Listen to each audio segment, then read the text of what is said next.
ఓం నమ శివాయ. మీకు డబ్బులు మిగలట్లేదా? వచ్చినవి వచ్చినట్లుగా ఖర్చయిపోతున్నాయా? అయితే ఒక చిన్న పరిహారం చేయండి. మీ ఇంట్లో వాస్తుదోషాలున్నా, లేకపోతే శుక్రుడి అనుగ్రహం లేకపోయినా మీకు వచ్చిన డబ్బులు ఖర్చయిపోతూ ఉంటాయి. అలా అవ్వకుండా ఉండాలంటే ఒక చిన్న పరిహారం చేయండి. ఎవరింటికైనా సింహద్వారం అనేది చాలా ముఖ్యమైంది. ఆ సింహద్వారానికి ఒక చిన్న పరిహారం చేస్తే మీ సమస్యల నుంచి గట్టెక్కవచ్చు. మీరు ఆర్థికంగా బలపడవచ్చు. అదేంటంటే కల్లుప్పు. అందరింట్లో కల్లుప్పు ఉంటూనే ఉంటుంది. ఆ కల్లుప్పుని ఒక చిన్న క్లాత్లో కట్టి మూట కట్టి సింహద్వారానికి పైన వేలాడదీయటం వల్ల మీ ఇంట్లోకి నెగిటివ్ ఎనర్జీ పోయి పాజిటివ్ ఎనర్జీ వస్తుంది. అలాగే శుక్రుని అనుగ్రహం కూడా నిత్యం మీ మీద ఉంటుంది.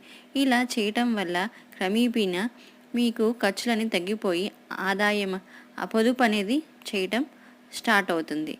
ఇలా చేయటం వల్ల మీకు ఆదాయం అనేది పెరుగుతుంది. Thank you for watching.